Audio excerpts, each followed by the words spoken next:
જાણીએ છીએ કે સ્પેશિયલ ઇન્ટેન્સિવ રિવિઝનની જે કામગીરી છે છેલ્લા 4 તારીખથી આપણે સતત જે આખું તંત્ર છે એમાં લાગેલું છે અને એમાં એક સારી કામગીરી આપણે જે છે સુરતમાં ઓલમોસ્ટ 100% સુધીની આપણી કામગીરી સુધી પહોંચી શક્યા છીએ.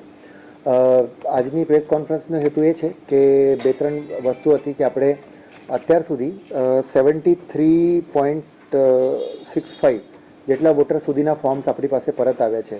એનો મતલબ એ છે કે એની સિવાયના ઓલમોસ્ટ 25.9% જેટલા ફોર્મ છે એ અનકલેક્ટેબલ રહ્યા છે, એટલે એ પાછા નથી આવી શક્યા.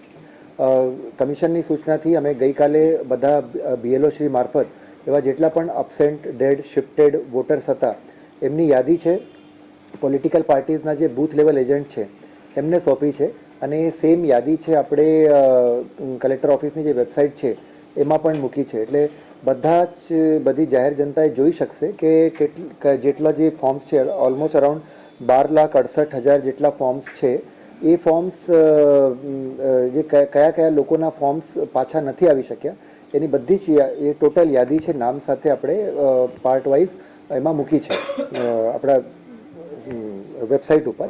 તો બધા જ જોઈ શકશે અને એમાંથી કોઈ પણ લોકોને એવું લાગે કે ભૂલથી એમાં ASDમાં એમનું નામ જતું રહ્યું છે તો અત્યારે પણ આપણી પાસે ટાઈમ છે. નેક્સ્ટ 3 દિવસમાં એટલે 9, 10 અને 11 એ સંપર્ક કરીને પોતાના BLOનો સંપર્ક કરીને એ ફોર્મ હજી પણ ભરી શકશે અને એમનું નામ ડ્રાફ્ટ યાદીમાંથી પછી ઓછું ના થાય. જો 3 દિવસમાં આમાંથી ફોર્મ્સ પાછા નહીં આવે તો એ બધા જ નામો જે છે ડ્રાફ્ટ યાદીમાંથી નીકળી જશે.